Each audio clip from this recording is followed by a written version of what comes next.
You're 3 days into a blackout. No power, no water pressure, cell towers are down, your neighbors are starting to panic. The question isn't whether you prepared, it's whether you know which skill matters first and which mistake ends it all. According to FEMA, emergency services can take 72 hours or longer to reach affected areas during major disasters. In that window, the difference between outcome and crisis often comes down to 7 specific capabilities. Most people assume they're ready. Few actually are. More than 83% of Americans live in urban or suburban areas. Recent years have shown us what happens when systems fail. The Texas freeze in February 2021 left 4.5 million homes without power and resulted in over 200 confirmed deaths. Hurricane Ian, West Coast wildfires, D-Ray Ereco events that knocked out power for weeks. These aren't hypothetical scenarios. They are documented realities that exposed a pattern. In the first 48 to 72 hours of any major event, emergency services become overwhelmed. During that critical period, community emergency response teams report that trained civilians save more lives than any government response can provide. This is not about preparing for doomsday. It is about handling weather events, power grid failures, and supply chain disruptions that are already occurring. The gap between intending to prepare and actually being prepared is measured in practiced skills, not purchased gear. The first skill is situational awareness and threat assessment. This capability prevents roughly 80% of emergencies before they escalate. In urban environments, this means recognizing pre-incident indicators, unusual crowd behavior, infrastructure warnings, and shifts in evacuation patterns. In wilderness settings, it involves reading terrain, interpreting weather changes, and understanding what animal behavior signals. The core question becomes when to shelter in place versus when to evacuate. Most people choose incorrectly. Common errors include waiting for official confirmation before taking action. By the time authorities announce evacuations, roads are typically gridlocked and stores have been stripped bare. Track cases show that panic responses cause people to drop essential equipment, miss obvious exits, or walk past clear routes to safety. Relying too much on technology compounds the problem.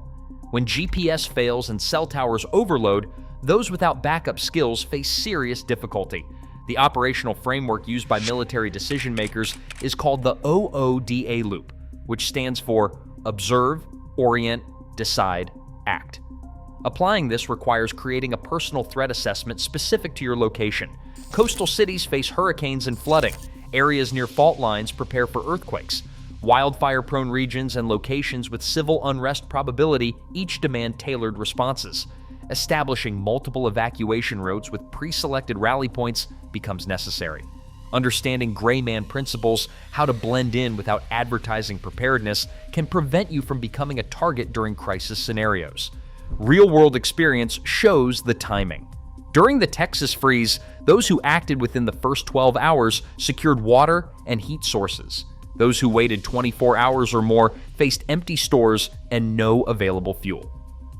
The second critical skill is wilderness first aid and medical response. This goes well beyond basic band-aids.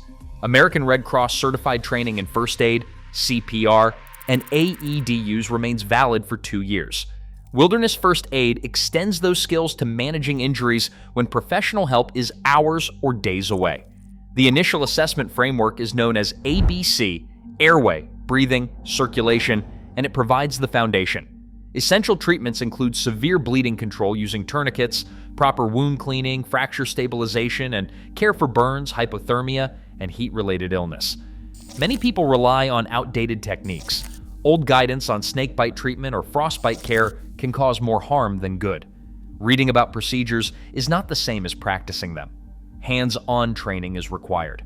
Most first aid kits lack critical items like hemostatic gauze, Israeli bandages, or burn gel. The training pathway begins with the American Red Cross Adult First Aid, CPR, and AED course. It is a 4-hour program available nationwide.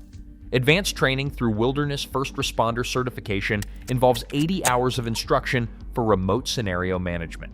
Monthly skill refreshers matter because CPR proficiency degrades without practice. A comprehensive kit should include tourniquets, pressure bandages, SAM splints, emergency blankets, antiseptic supplies, pain relievers, and any necessary prescription medications.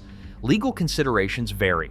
Good Samaritan laws protect responders in most states, but specific protections differ by jurisdiction.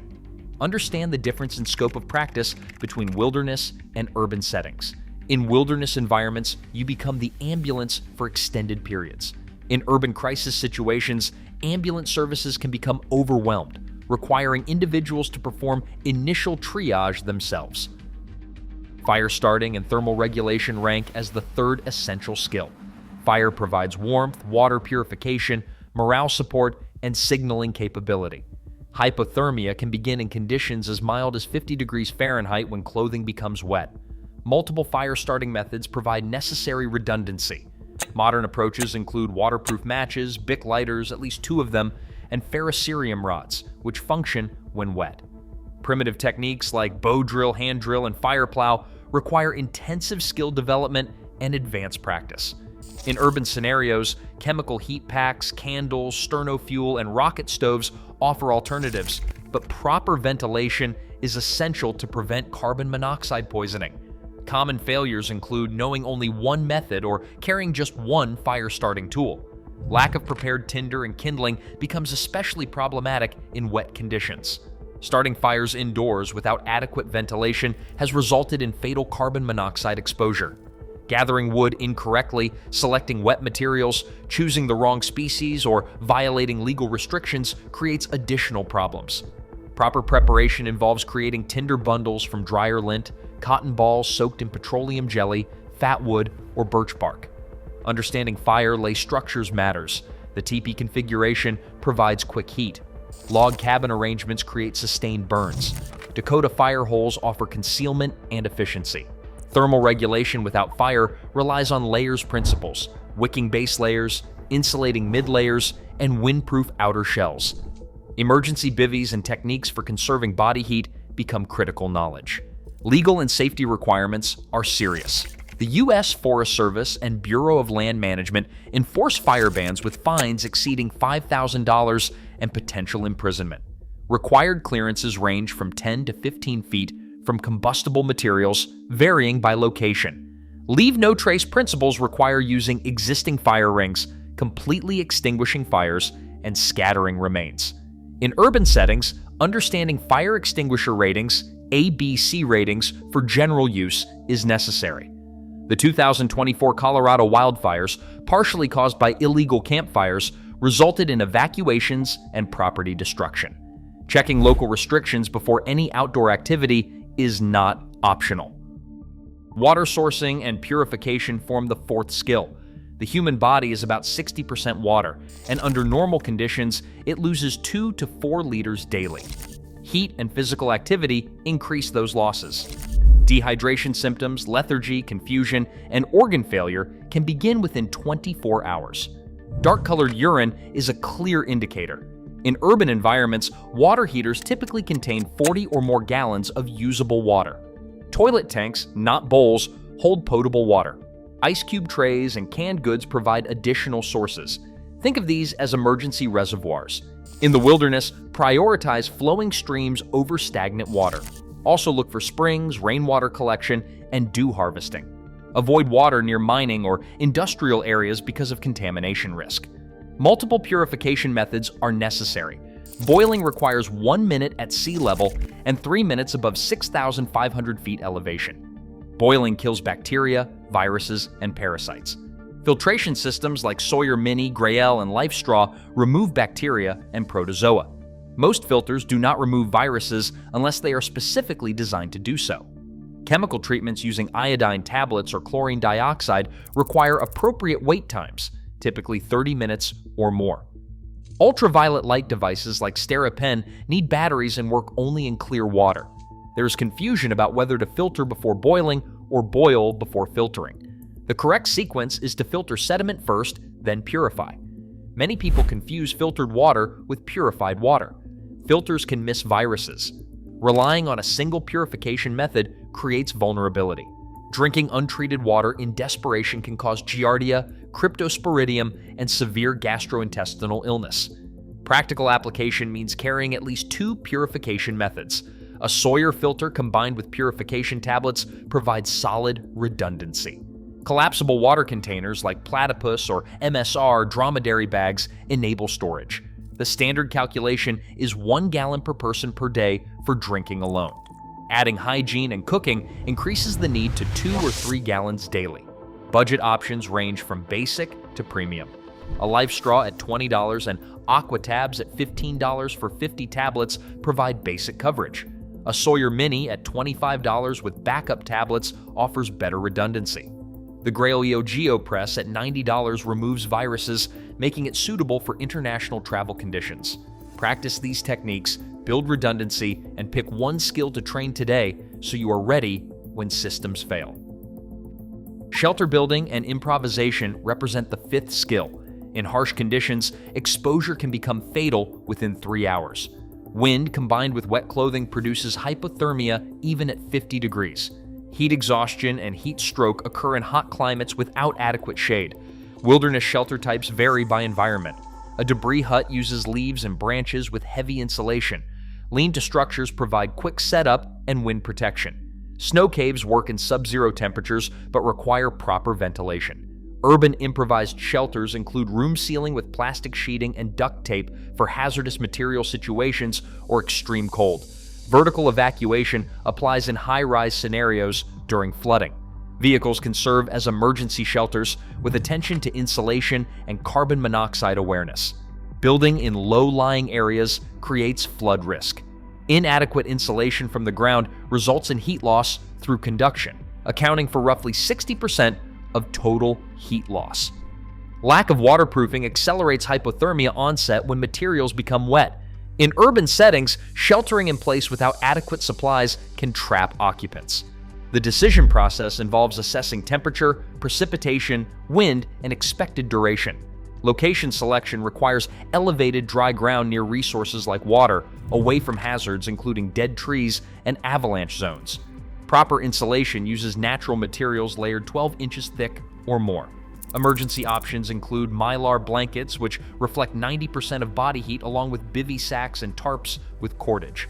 Recommended gear includes at least 50 feet of paracord, an 8 by 10 foot tarp made of Synalon, and an emergency bivy.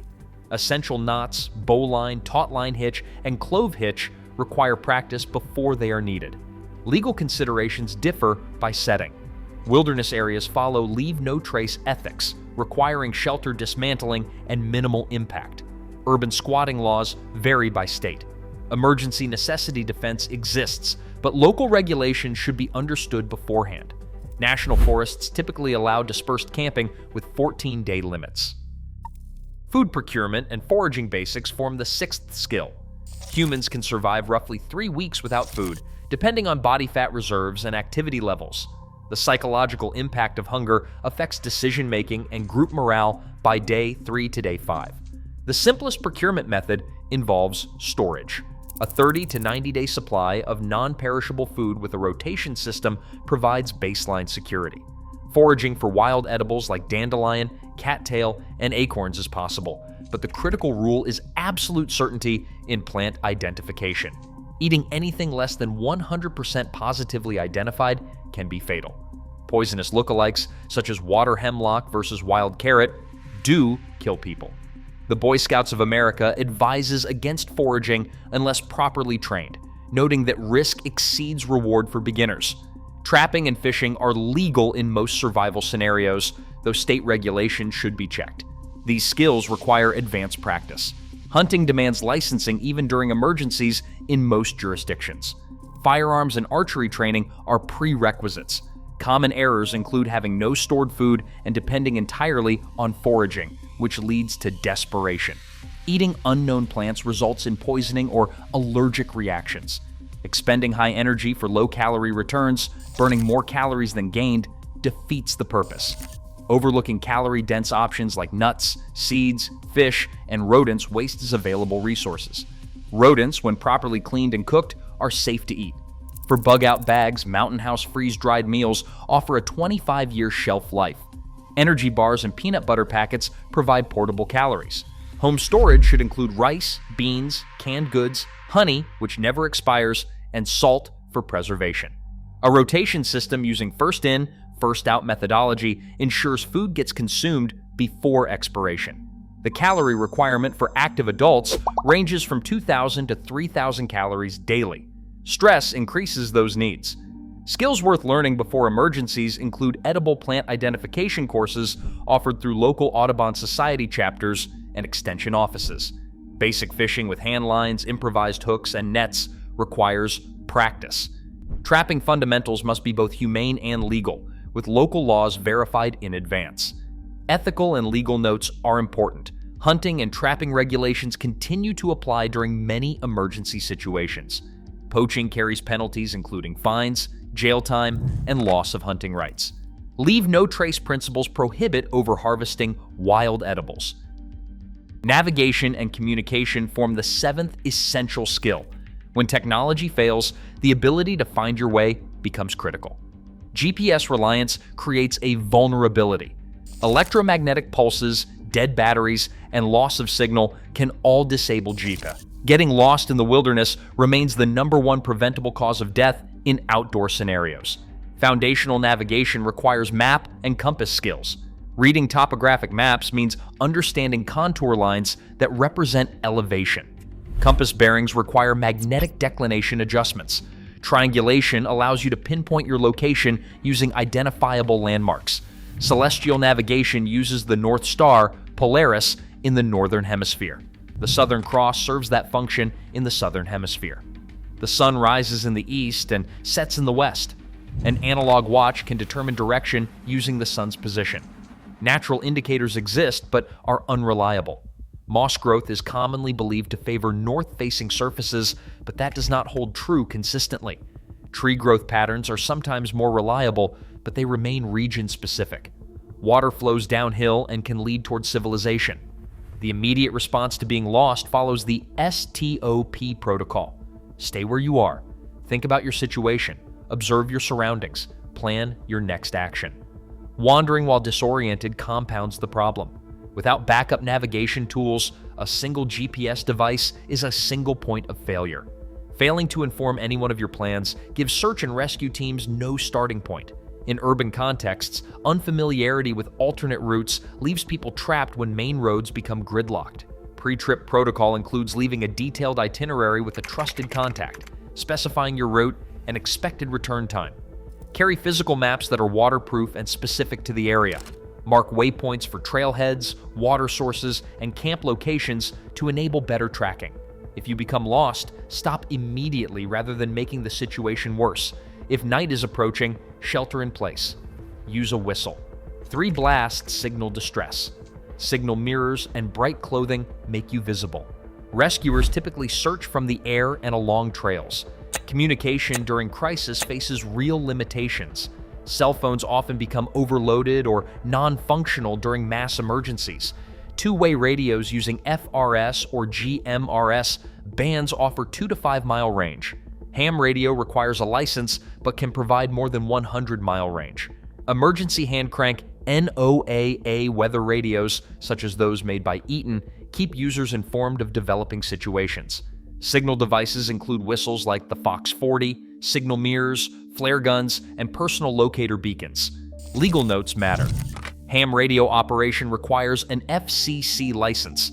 The technician class license is the easiest level, and it typically carries a $15 exam fee. Emergency use exceptions exist, but you should understand them beforehand. Transmitting false distress signals constitutes a federal offense. In urban applications, map alternate evacuation routes in all 4 cardinal directions. Establish rally points with family members or group participants. An out-of-state contact person often proves more reliable than local contacts when regional communication lines go down. Practice these skills. Carry redundant tools, train with them, and pick one navigation or communication skill to practice this week. That habit will make you more ready when systems fail. The relationship between gear and skills requires clarification. Beginners tend to buy equipment. Experts build capabilities. A $5,000 bug-out bag provides no benefit if the person carrying it cannot start a fire, purify water, or navigate without GPS. Budget allocation should be strategic. At the $0 to $50 level, focus goes to practicing skills, downloading offline maps, and creating communication plans. The $50 to $200 range covers basic gear: ferrocerium rods, life straw filters, first aid kits, headlamps, tarps, and 550 paracord. Between $200 and $500, quality upgrades become possible, with Sawyer filters, better knives, proper sleeping bags, and backup battery banks. More than $500, specialization begins with ham radios, quality tents, advanced medical kits, and food stockpiles. Maintenance reality cannot be ignored. Batteries degrade and require checking every 6 months. Food expires and must be rotated. Skills deteriorate without practice. Aim for quarterly training at minimum. Gear fails. Testing before you need it reveals problems early. The practical truth is simple. One person with practiced skills and basic gear will outlast 10 people with expensive equipment and zero training. Real-world examples consistently show experienced hikers surviving with minimal tools and knowledge, while overpacked beginners struggle despite abundant resources. Action steps begin with free training. FEMA offers online courses. The Red Cross provides community classes. Local CERT programs teach practical skills. Testing your gear matters. Can you actually start a fire with your chosen method? Can you filter water successfully? Can you set up shelter in rain? Practice scenarios like power outage weekends with no electricity or running water, or navigation hikes without GPS capability. Several fatal errors appear repeatedly in disaster scenarios. Waiting for permission or confirmation until authorities announce evacuation usually means you are already stuck in traffic. Lack of physical fitness prevents walking 10 miles with a pack, climbing stairs in high-rise buildings, or carrying injured family members. Lone wolf mentality ignores the reality that community networks multiply survival capacity. No single person can master every necessary skill. Normalcy bias, the belief that disasters will not happen here, persists until it is too late. Analysis paralysis, where perfect plans never get implemented, equals zero preparedness. Neglecting family training leaves children and elderly without age-appropriate skills. Operational security failure, particularly broadcasting preparations on social media, makes you a target during crisis. The mindset shift treats preparedness as insurance. You hope never to use it, but it proves invaluable when needed. Starting small and building gradually prevents overwhelm. Focusing on likely scenarios first, regional weather events, makes more sense than preparing for rare occurrences. 7 skills separate those who survive from those who face crisis. Situational awareness provides early warning and correct decision-making. First aid maintains health when professional help is unavailable. Fire starting enables warmth, water purification, and morale. Water skills prevent dehydration and disease. Shelter protects from environmental exposure. Food procurement maintains energy and psychological stability. Navigation and communication enable movement and coordination. Skills matter more than gear, but both are necessary. Practice is not negotiable. Reading about procedures does not equal doing them. Community networks multiply individual capability. The time to start is now. If power failed right now and stayed off for 7 days, with no cell service, no water pressure, and no open stores, which of these 7 skills do you actually possess? Which are you assuming you could manage? And what happens to your family when assumptions stop working? Don't just watch. Take action. Pick one skill this week and practice it. The best time to prepare was yesterday. The second best time is right now. Don't wait for the emergency to wish you had trained. Get ready.